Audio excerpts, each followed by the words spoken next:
Welcome to another Wingfoil Experience podcast. Today we have Balz Müller, aka Radiculo, here, and it's the second time that he appears in the podcast. He was the second guest ever on this show in episode 2, but it's the first time he's going to appear, and we're going to speak English. So everybody who is not able to understand German, you will be delighted, hopefully, to have such a cool writer and to actually understand what he's saying. We talked about the Foilvestival in north of Germany and the Engadawind, that both events Balz attended. That was super interesting. We also talked about how you can actually ride lake waves with your foil. That was something that I was especially interested in, and I hope you guys too. And the cool thing about Balz is he's just a positive guy, and he really wants his sport to grow, and I really love his attitude about it. The crazy setups that I have here is because I had to record in my camper van. We didn't find a time to record, and Balz was by chance in his camper van, parking right to the spots. I'm in my camper van this morning, also parked right to the spot. And we both thought, let's just spread the stoke from our surfer vans. And so here he is, Balz Müller!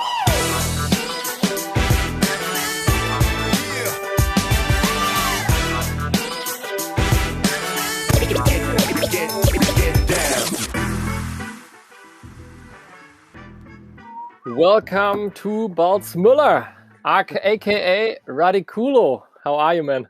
All good, all good. Busy winging the past days. I mean, we had awesome days in Silvaplana at the annual Engadawind. We had for the first time also a GWA event up there. So yeah, good times. What a time to be alive. I love your hashtag, so to say. What a time to be alive. It's really positive and inspiring, and this is also like the energy that you get out there in everything you do. So really love it, man. It's cool. Thank you. Cool to have you back. Yeah. I think I was the second person on your podcast. Yeah. So stoked to be back and sharing our experience out there on the water. Yeah. Yeah, that's awesome. I mean, the first guy on the podcast was Henning Nocke, the famous Henning Nocke. Then the famous Balz Müller. I mean, I don't say that in a kind of ironic way. I really mean it, because you guys really pushed it here in Europe. I mean, there were some guys in Hawaii also pushing it pretty hard, but you guys were the how do you say, the peak of the spear, or you know? Yeah, Europe, we took it over to Europe, let's say, and especially in the freestyle discipline, guys like Henning, they went to another level and quite quick through the roof. So I just visited Henning a few weeks ago back up in North Germany, and it was such a nice experience being up there together with the kill crew. And hey, to be honest, winging is in full swing up there, so it was so nice to be part of this cool group and progressing the sport every and any session out there. And what I heard from a couple of guys is that Hawaii is now like really, they are selling 30 times more wings than kites in Hawaii. That was already last year, and I think Kiel is like the second epicenter of winging, because they had already like 30-40 guys winging last year summer, when everybody was still like thinking, should I really start it, and being still scared. And to be honest, it's not only the salt gear, but it's also the people on the water. You see 9-year-old kids trying backflips almost already. So it was blowing my mind when I was up there and meeting all those young rippers. And I mean, there are so many old and great famous windsurfers, and they've got like 2-3 kids, and they're all turning into wingfoilers, little wingfoil bastards. And so I see a very bright future for the wingfoiling scene up there in North. And not only there, I mean, past week in Silvaplana, the lake was full. It was super busy. And as you said, the industry definitely producing lots of wing gear. So there will be enough gear around, and they're all maybe even more brands existing in windfoiling than in windsurfing. So it's a very exciting time. I'm stoked to be part of. It is. So to wrap it up a little bit, you have been the second person ever on this podcast. I really appreciate it that you came, because it was, I had no listeners, I had no following or anyhow. So it was like for you also super cool that you said, yeah, for sure, let's do it. Sure. And the first episode we recorded in German. So now I really get sometimes angry messages, if I release a German episode, because everybody's like, we don't understand German, and I even get messages from Sydney and other places, and this is so cool. And this is also, as you said, what a time to be alive. I'm just a regular guy who started winging, and I thought, hey, let's do a podcast. And now people from Sydney are writing me messages and are angry with me if I release something in German because they don't speak German. So Yeah, it's so cool that we do this episode in English so everybody can listen to you and and also sharing the get to know stoke. you. Yeah, nice. Balz, so you just mentioned it. You have been to the Engadawind and the Foilvestival. So let's start from the current event, Engadawind. Like how was the event? What did you? Yeah, so it's actually, I didn't expect much. I mean, we had the first European race championships in St. Moritz. It's next to the famous Lake Silvaplana. And first of all, the cool thing about this little lake is it's not great for water sports, except for wingfoiling. So the lake is very small. Lake St. Moritz is a very small lake. It's super gusty winds. And we were a bit pissed because at Lake Silvaplana, it was super windy, like 25 knots. And we had like 12 to 18 knots gusting, super shifting. And so it wouldn't be possible to do a normal fair competition there. But with such a great sport as wingfoiling is, we had the chance to actually do some very exciting races. It was only racing. That was the sad part. But the funniest thing is there were like, I think 50 people and 10 girls, maybe even more. And most of them, or pretty much all of them, are freestylers. So in the heart, they're freestylers. So they've been a bunch of guys racing, but with original background from freestyling. But that's also good, because otherwise it would go really crazy. And it went crazy. I mean, it took off instantly. The first starts were already over early, and guys were pushing on the start line. I mean, the German Linus, he was on it. Everyone wanted to be first at the start line. And so it got very hectic quick. And Was it Linus Punder? Or? Yeah, exactly. He has a racing background, you know that. He has a racing background. He's from sailing. Exactly, but he's also into wing freestyling. So it was such a nice atmosphere at the event site. Everyone was like hyped to be part of. And even Henning Nockel made it up, because we were unsure if he wants to join again for racing. But anyway, in the end, we ended up racing in one fleet with 18 people. So on the start line, there have been 18 wingers. It was so hectic, because most of you guys winging know behind the wing there is so much turbulences. So it was all about positioning yourself. And yeah, in the end, it was a very exciting race. But Capuzzo, the Italian bastard, was just much faster, going much more upwind, and definitely is a very, very good sportsman as well. He knows the rules. He knows how to start, and just he took that win home. I was a bit pissed because I couldn't really follow, but we also didn't develop that much in the racing gear direction. So I've been on my freestyle foil, and I'm very stoked that I overtook Capuzzo once with my freestyle foil, and he was quite shocked and surprised when I overtook him. So my freestyle gear rides very nice and easy, and I was I'm stoked to be second. Of course, I'm the first loser, but in the end, it's all about being part, and and we had a great time. Except the freestyle show was a bit like pushed, squeezed to the side, because of course there was also the IQ windsurfing Olympics, and they had the exhibition as well. So that was sad, but we had the chance to make different race courses and try to make it as fun as possible. We even had a pumping lap. That was very cool, the pumping lap. But in my vision and dreams, I want to see wing border cross. And yeah, we will see in which direction it's going, it's leading us. But there was a guy who's producing buoys, and I came up with this crazy idea to make like a tunnel where we need to do limbo below. So we need to go under a tunnel with the wing, and then we need to jump over sausages. And yeah, in my eyes, wing border cross gonna show the full potential of our sport, because we can race with the wing, but if we race, we don't need to go 1 km out and then 1 km back. We need to do small laps and turns and spins, and yeah, exciting.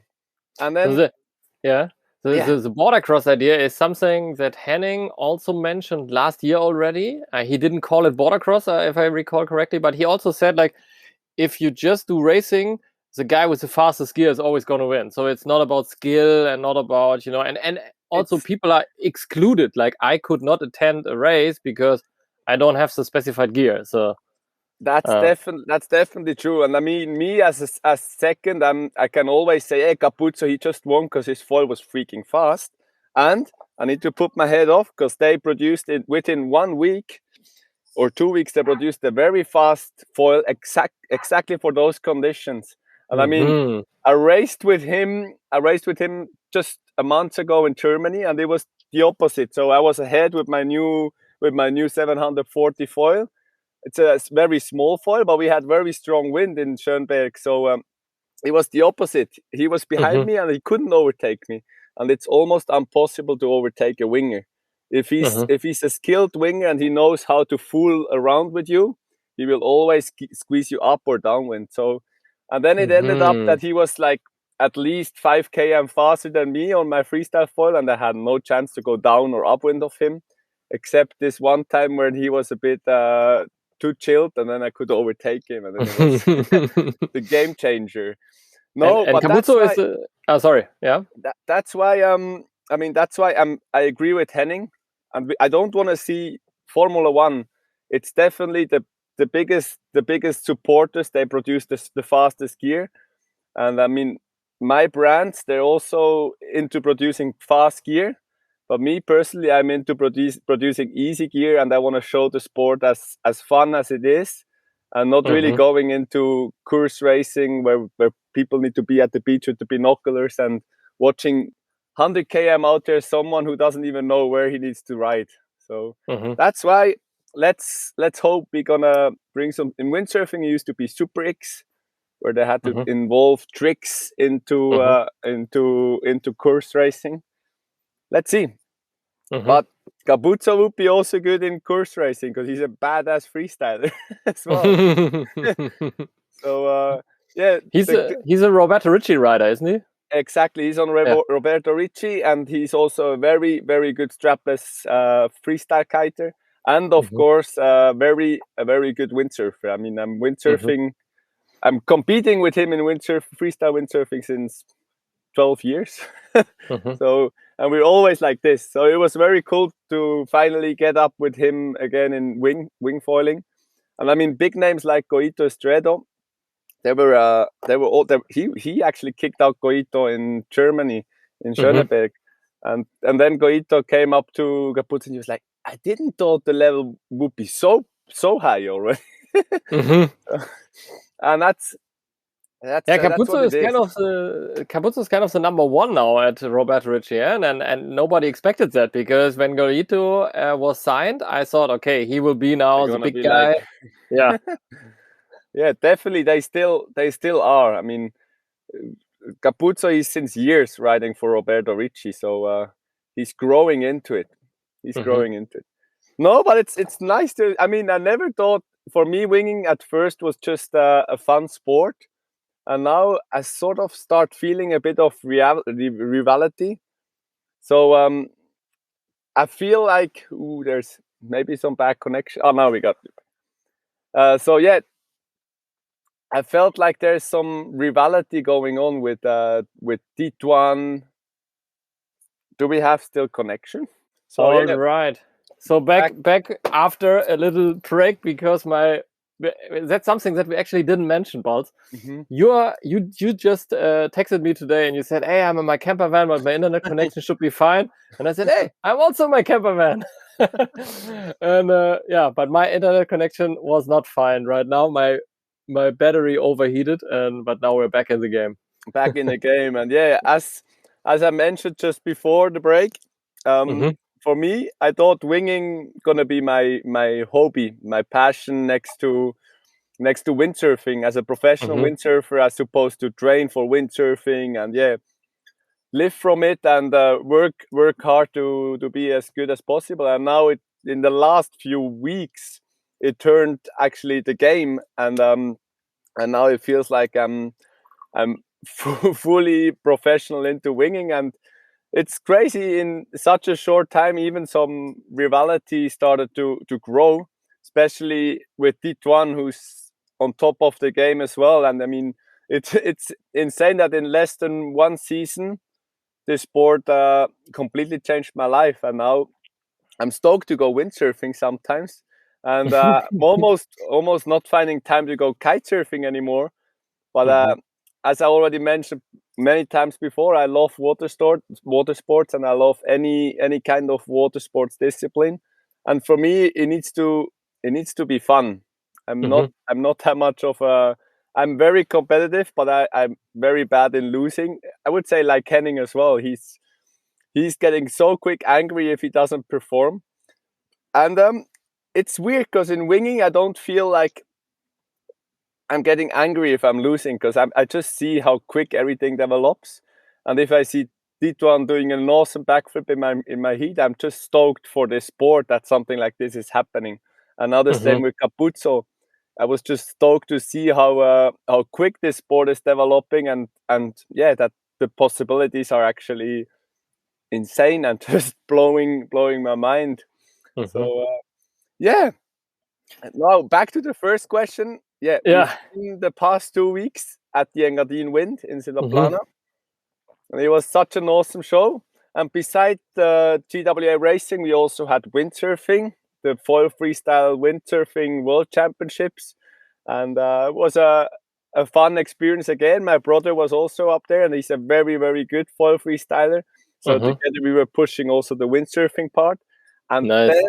then there was a marathon, and I winged. We only had to do a half marathon because the organizer was a bit scared that if the wingers would also do the 6 laps, the 41 km, it would probably take more than the daylight. So we only had to do a half marathon. And the funniest things, there were kiters competing as well, windsurfers, and used to be also sailboats and everything. And I've got first, so I won. Wow. I won the complete race. I mean, I've been at the finish line before the kite surfers, but only like 20 minutes before the first, or like 10 minutes before the first kite came in the finish line, and they had to do double the round. So definitely not the fastest out there, but we had maybe the most fun out there. So winging a marathon, and Nice. I used harness lines because I did it last year already, and last year it was not yet official, and my hands, they were so long. After every lap, my fingers, they increased like 2 or 3 cm, and in the evening I felt like, oh. So now I took part with the harness lines, and I was one-handed cruising the marathon. Yeah, busy days, but very exciting time up in the Swiss Alps.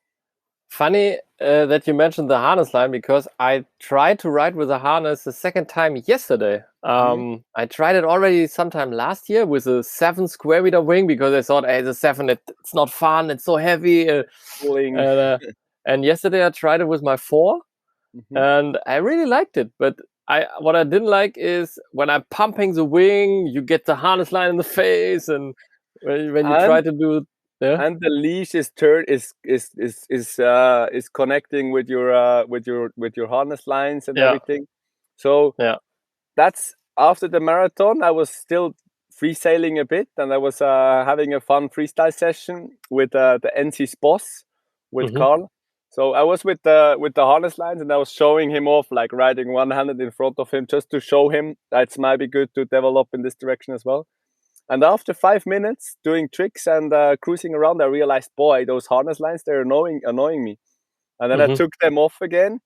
And I would say I rather wing with a small wing and have not too much pressure and cruise around and fool around than being fully overpowered with harness lines.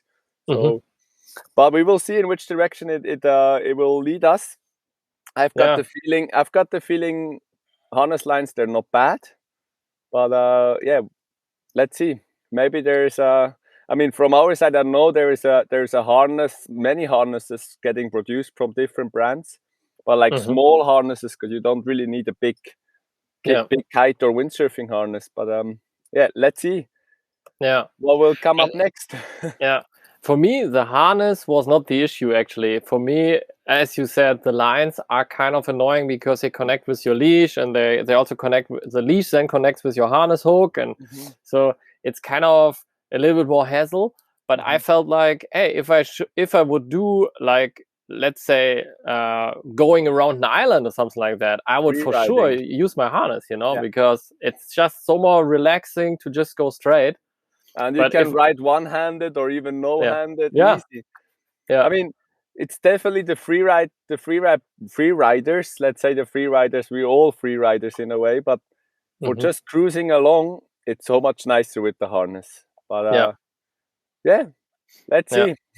and I think, if you remember the good times in windsurfing, like in the 90s, it was really a thing that everybody who was a windsurfer just went back and forth. Yeah. So they even had a name for the Germans in Holland, because they called it the German jibe. When you go through the bay, you get off your board, you turn around, and you beach start again. I think it's still existing. At many spots, there's still, I mean, you guys laughing about it, but it's still existing.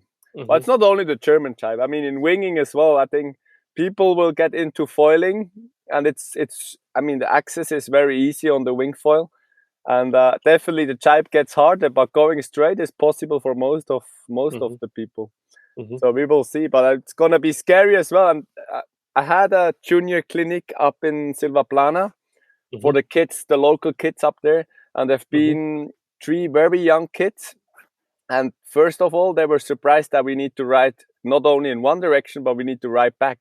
And then I had to explain them, if they would go only in one direction, they would go once around the world, and it's not working out like that. So they had to go over their fear and start riding on the bad tack or on the wrong side.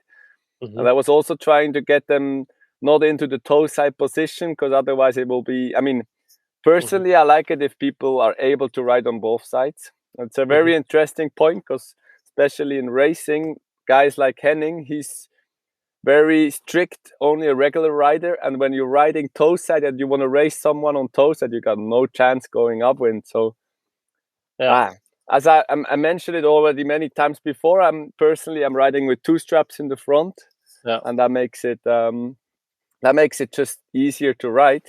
But still, often I'm also riding toe side, because it's just too easy and smooth. I do the jibe, and then I stay in the straps, straight attack.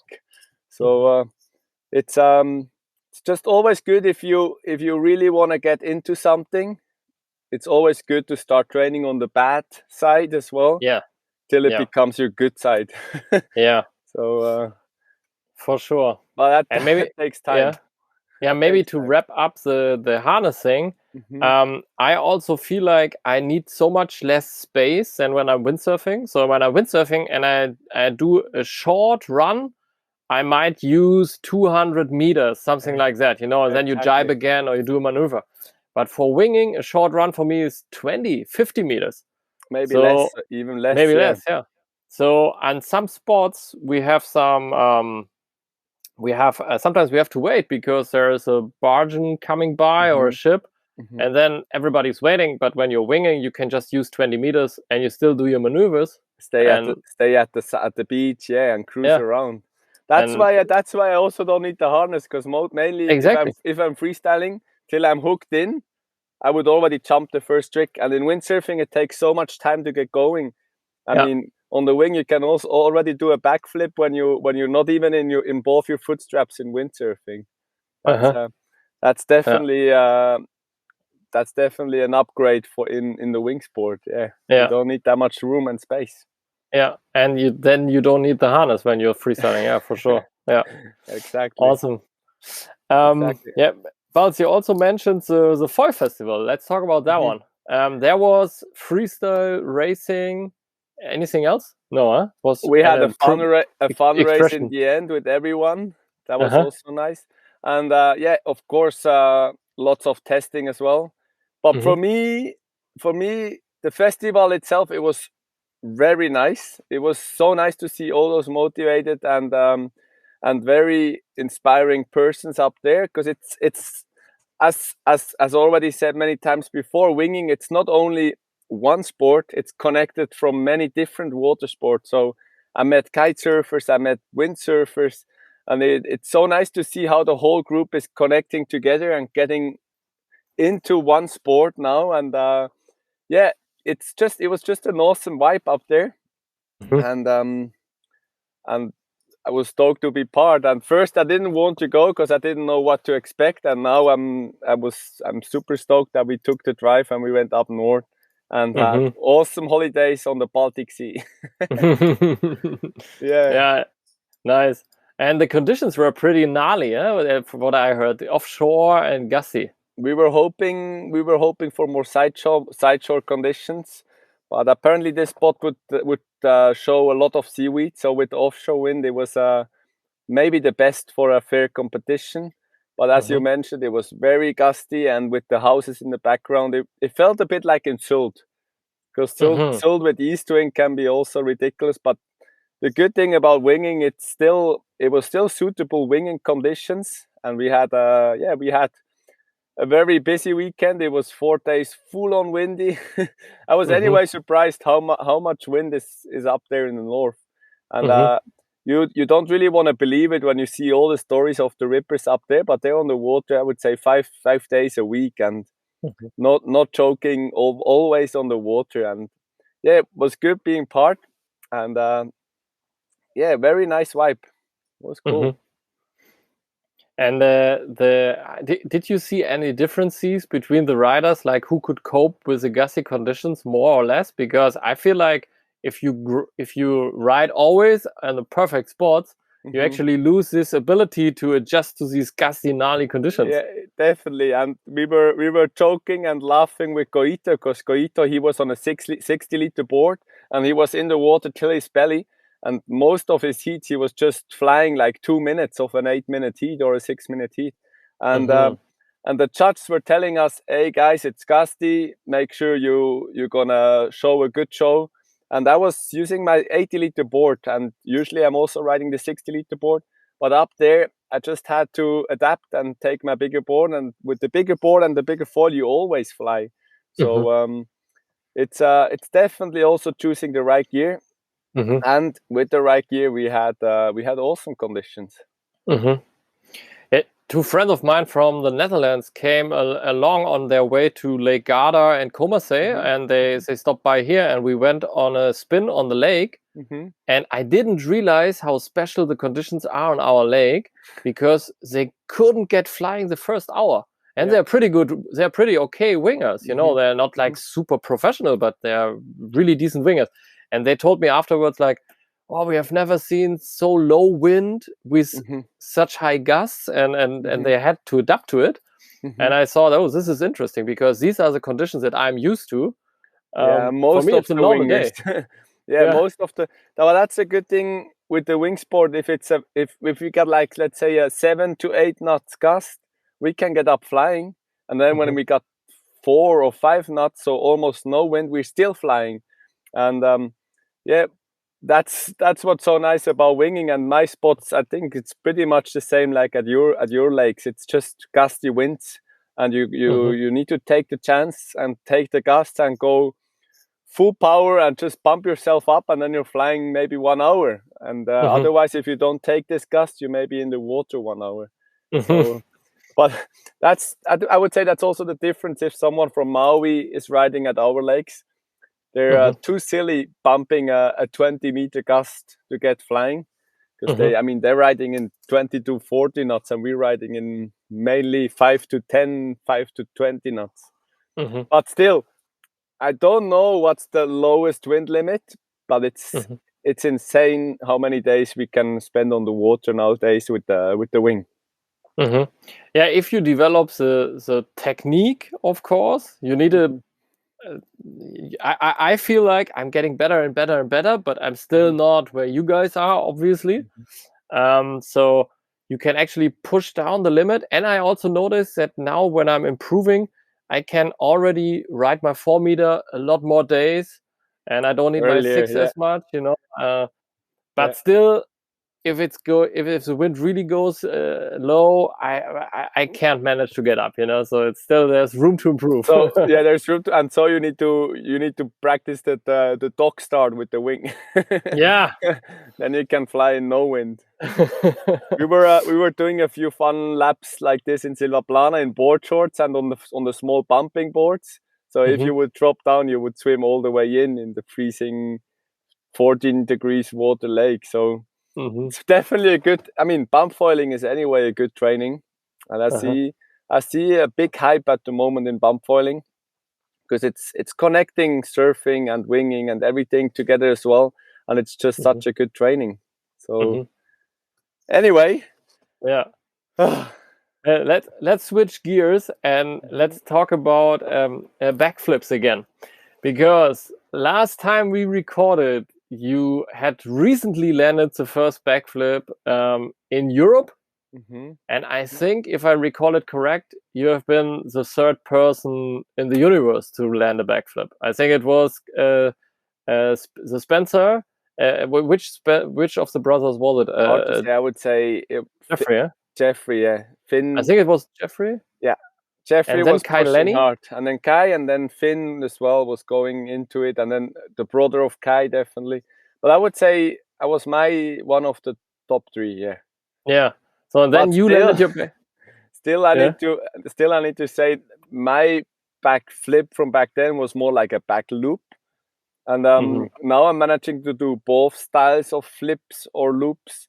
Because back then I was doing an inverted rotation, but I was doing a sideways inverted rotation, and it's a big difference. It's still a big difference, because the back flip seems to be harder at takeoff but easier to land, and the back loop is actually very hard to land, because you go up and then you spin around and you're not over the gear, you're next to the gear, and you need to sort of land it again.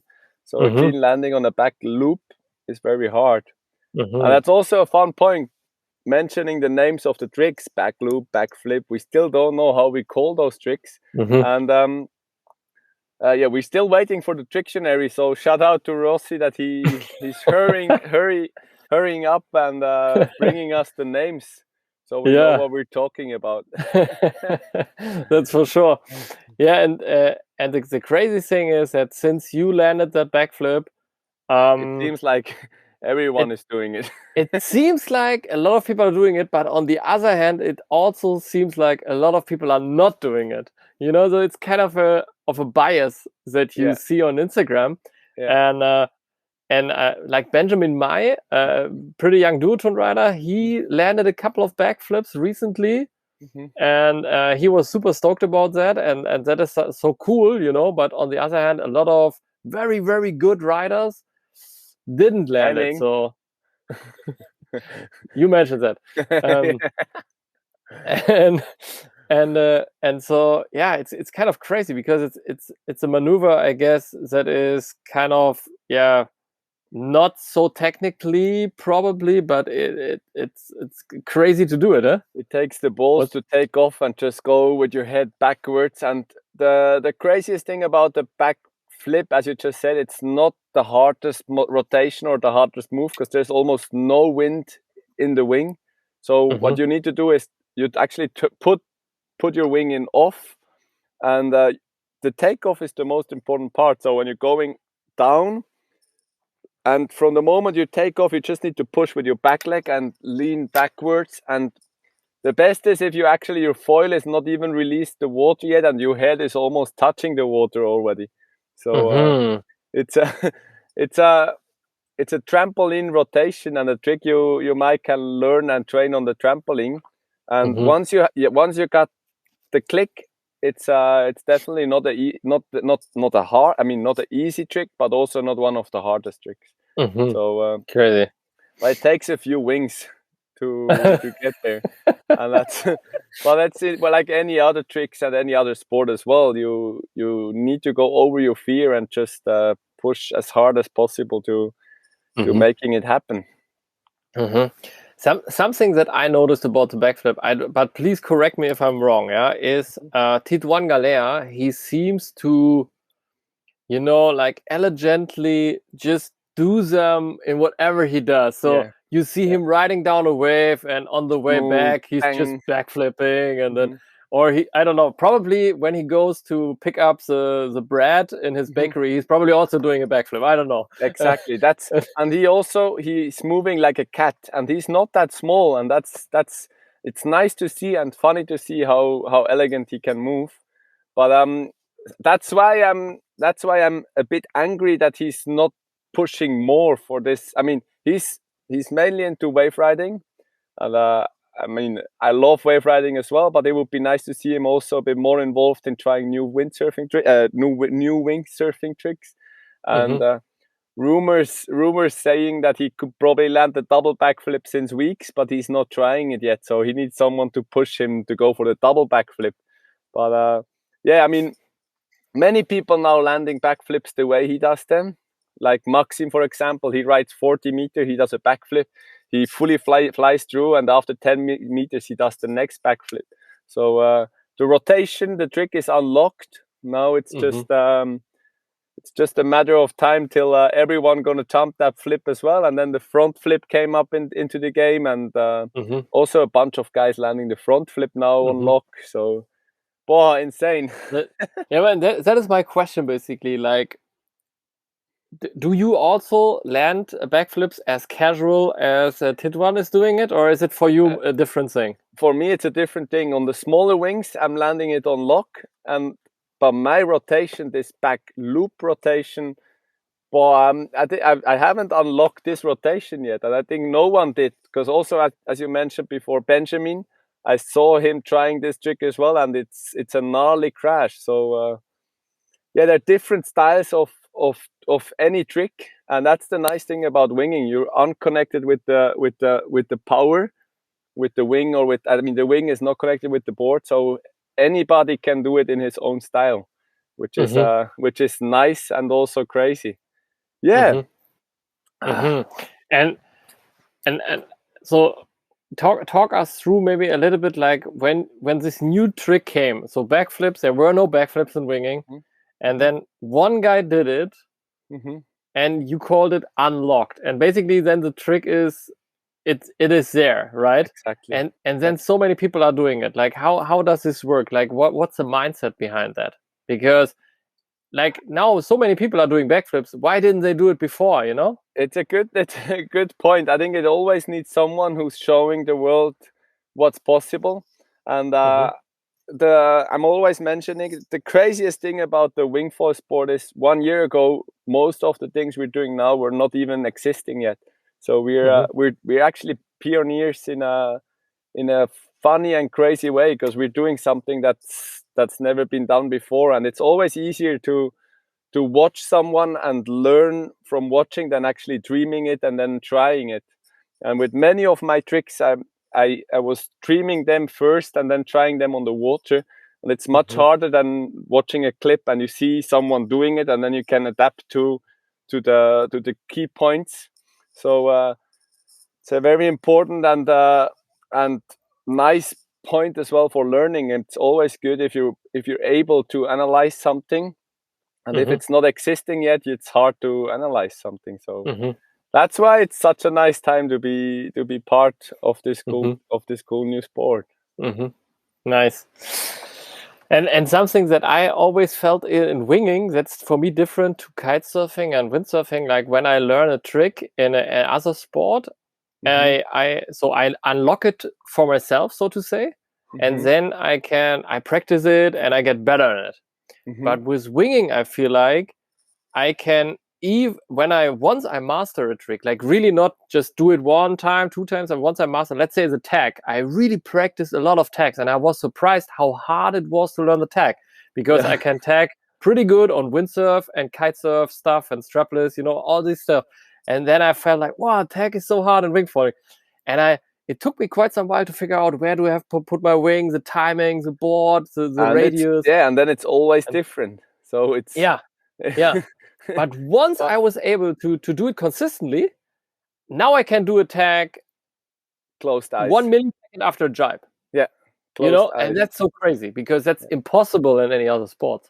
But sorry, I interrupted you. What did you want to say? No, not at all. I mean, that's exactly what I love about this sport. It's a very very hard and technically sport.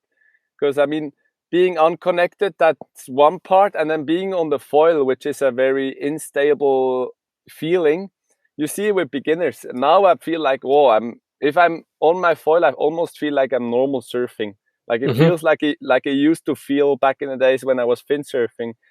And at first it was such a weird feeling, and I lost this sense. So when I'm teaching beginners, I always need to tell myself, hey, first I need to start learning foiling and feeling the foil, and that's a very hard. It's a very hard sport. It's not like you're standing on a skateboard and it works. It's it's unpredictable, and that makes it so nice. And that's why it's super windy outside, and I actually want to go on the water. Okay. Let's wrap it up. But the cool thing about the foil is that that actually once you master the foil, you have so much more options to turn and roll and stuff. I think that's so cool. And like as you said, like sometimes I also feel like I'm surfing when I'm on my foil, but when I go on another foil, I feel like foiling again. Yeah. I like a beginner. And what's very nice, I mean, yesterday we were talking about it in Switzerland. There's so many surfers, and coming from Switzerland, it's almost a joke when you're saying, I'm a surfer, because we got no waves, no real waves, no ocean. So yesterday we've been surfing the whole afternoon the lake waves, which were maybe knee high, but it felt so good to make turns and carves on those lake waves. And with the foil, it just opens up so many new dimensions. And riding knee high lake waves can be so much fun that we spend like 6 hours riding those small waves, and we were just cruising around, and everyone was yelling, and wow, so nice. And I'm so addicted that I can't get enough from it. But you want to go training because it's windy where you are.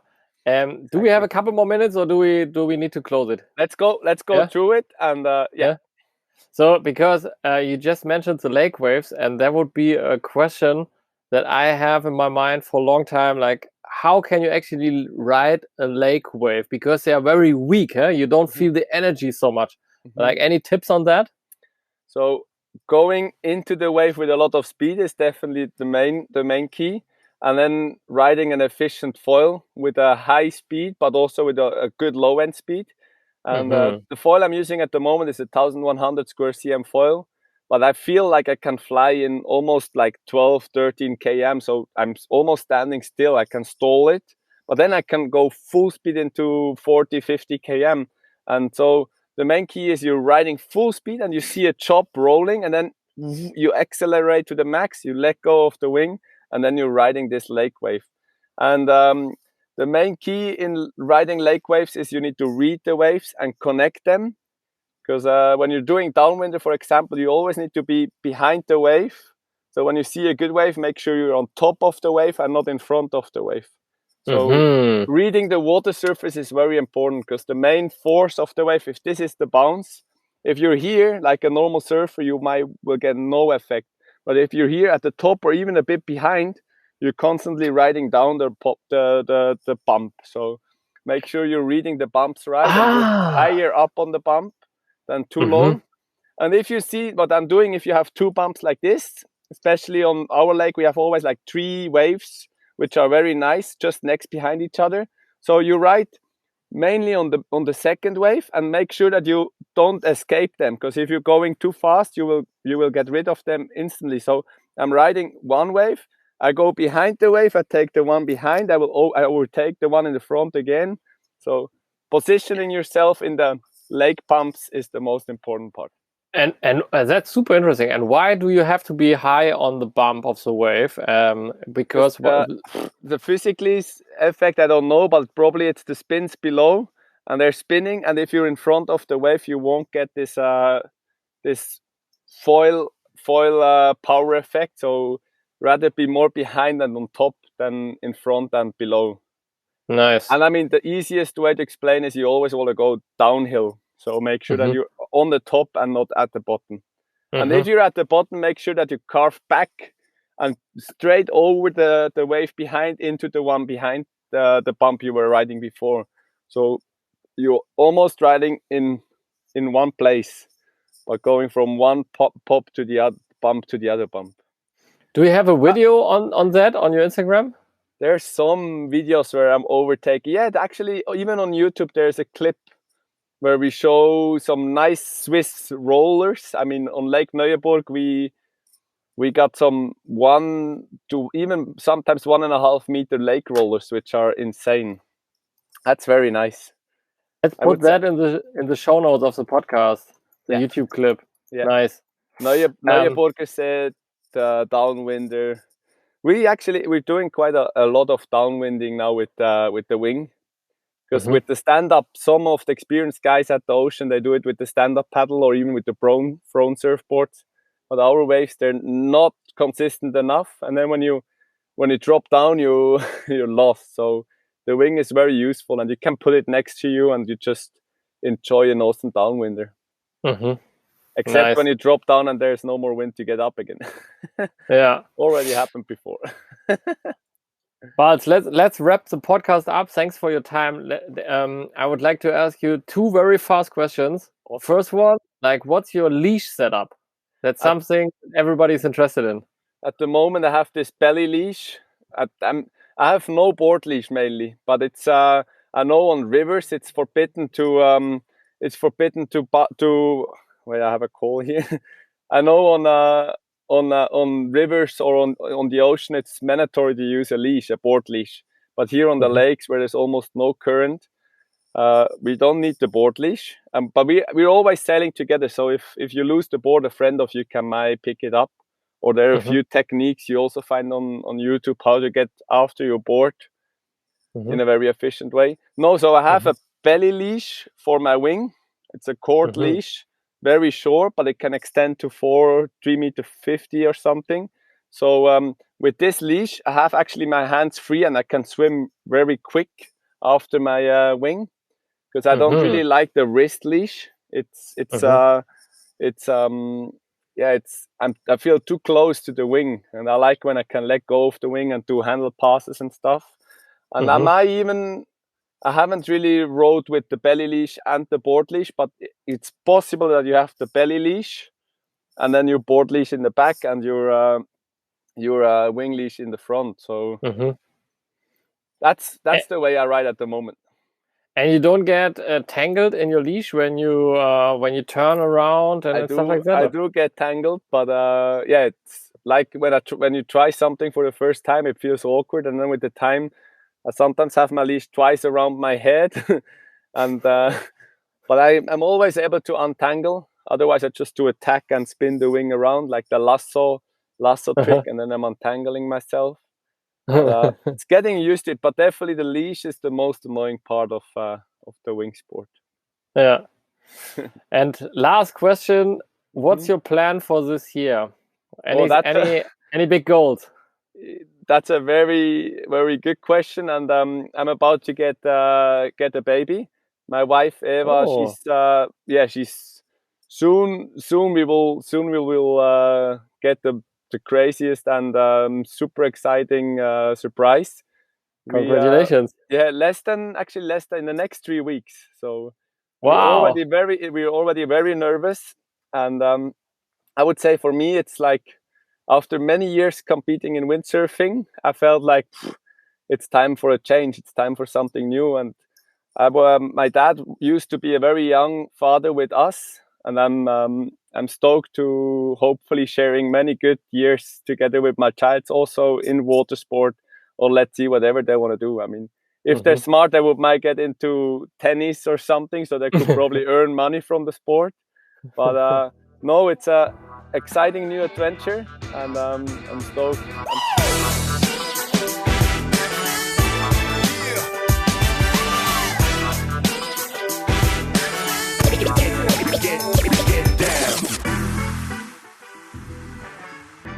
Guys, I hope you liked this episode. If you like it, share it with your friends. I really appreciate it. I just recently, I also mentioned in the podcast, got a message from Sydney, and I asked the guy, how did you come across a podcast?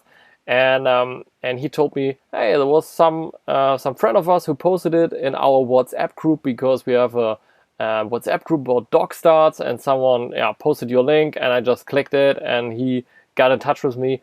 And this is so awesome, and this is clearly in line with what Balz said, like, what a time to be alive. You can just start a podcast out of your camper van, and just proves that I'm in my camper van. You can see it right here. There's my surf gear stored up there, but I kind of try to set up a little studio here, and really enjoyed it. And if you're listening to us on the podcast, you couldn't see me showing my van, just go to YouTube. We have all the shows that are recorded now on YouTube.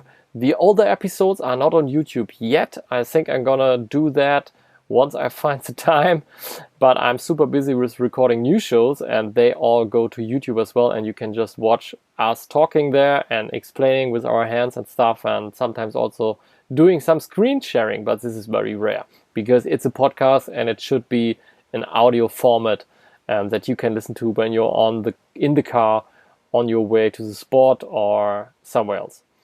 Guys, as always, watch your forecast. If you see some wind, go wing it!